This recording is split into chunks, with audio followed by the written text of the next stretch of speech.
Acheter sa résidence principale, c'est le rêve de presque tout le monde. Parce que je vais te dire quelque chose qui va peut-être te déranger. Acheter pour habiter, ce n'est pas toujours investir. Et parfois, ça peut même te ralentir en fait. Mais avant de commencer, like la vidéo, abonne-toi et partage-la surtout. Bienvenue sur ma chaîne, je m'appelle Marie Kertia, alias MK Audace. Je travaille en banque et j'investis seule dans l'immobilier depuis 2018. Et à côté de ça, j'accompagne des personnes dans la gestion de leur budget, dans l'investissement sur les marchés financiers et également dans l'investissement dans l'immobilier. Et aujourd'hui, on va parler sérieusement en fait. Pas émotionnellement, pas culturellement, stratégiquement les gens. On nous a appris que payer un loyer, c'est jeter de l'argent par la fenêtre. Être propriétaire, c'est réussir. Et à 35 ans, tu dois avoir acheté parce que sinon, t'es un loser. Mais malheureusement, on ne t'a jamais appris à faire le calcul. Parce que la réalité, c'est que le vrai débat, ce n'est pas être locataire ou être propriétaire. Le débat, c'est quelle stratégie te fait avancer plus vite. On dit souvent que payer un loyer, c'est de l'argent perdu. Mais attends, si tu ne payes pas de loyer, tu n'as pas de logement.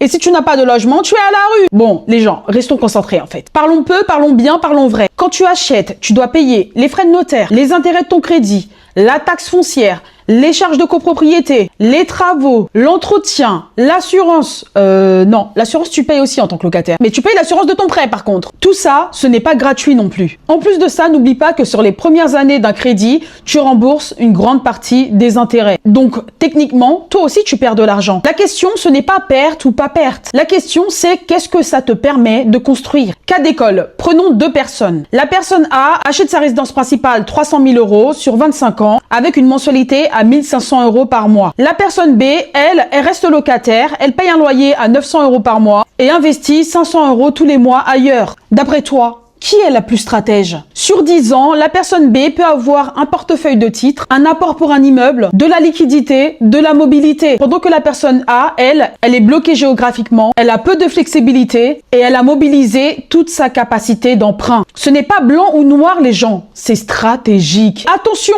je ne dis pas qu'investir dans sa résidence principale n'est pas une bonne idée. Je ne suis pas contre, je suis juste contre les décisions automatiques. Acheter sa résidence principale, c'est une bonne idée si tu restes longtemps dans la ville, si tu as une situation stable, si tu as déjà une épargne de sécurité et si tu sais que tu ne vas pas revendre dans 3 ans. Sinon, les frais mangent ta rentabilité. On va parler des erreurs des débutants. Beaucoup achètent leur résidence principale par pression sociale. D'un côté, on va dire tout le monde achète, il faut que tu achètes. Oh, tu as 32 ans, c'est le moment, passe à l'action. Ton père et moi, on avait acheté à 25 ans. Tu dois avancer dans ta vie. Tu n'as pas de toit sur la tête, on peut te mettre dehors à tout moment. Oui, quand t'es propriétaire aussi, hein. Si tu payes pas, on te fout dehors, quoi. Attention, n'écoute pas ces gens parce que ils n'ont aucune stratégie, ils n'ont aucune vision sur le long terme et ils n'ont aucune analyse de capacité d'emprunt futur. Parce que ceux qui font ça, malheureusement, ils ne peuvent plus investir par la suite. Parce que nous, en banque, on va regarder le taux d'endettement, le reste à vivre, ta stabilité et même si tu arrives à épargner en étant propriétaire de ta RP. RP, résidence principale les gars. Et si ta capacité est déjà saturée, on va te dire au revoir, à plus tard. Je vais te parler un peu de mon cas personnel, même si tu le sais déjà. Piqûre de rappel pour les nouveaux. Moi, personnellement, quand j'ai commencé à investir, j'étais locataire. Même pour mon deuxième bien, j'étais encore locataire, les gens. Et là, tu vas me dire, mais pourquoi MK? Tout simplement parce que je raisonnais en investisseur. Je voulais maximiser ma capacité d'emprunt, utiliser un effet de levier, qui est le crédit, bien entendu. Et surtout, je voulais me créer un revenu locatif.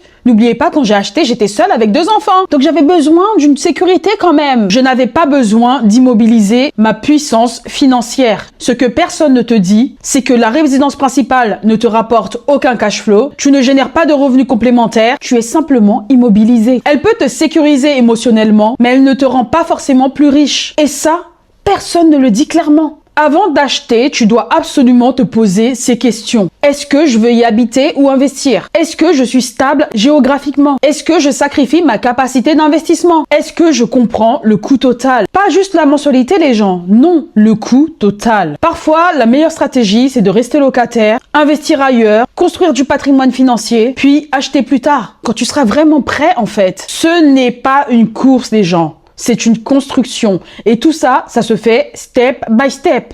Acheter sa résidence principale, ce n'est ni bien, ce n'est ni mal. C'est une décision stratégique. Et le problème en France, c'est qu'on en fait une obligation culturelle, alors que ça devrait être un choix financier. On arrive à la fin de la vidéo. N'oublie pas de liker, de partager, de t'abonner. Et dis-moi en commentaire, est-ce que tu es locataire ou bien propriétaire? Et surtout, est-ce que c'est un choix automatique ou réfléchi? Mets-moi tout ça dans les commentaires. J'aimerais trop savoir en fait. Sur ce, je te souhaite une belle journée. Bisous, ciao.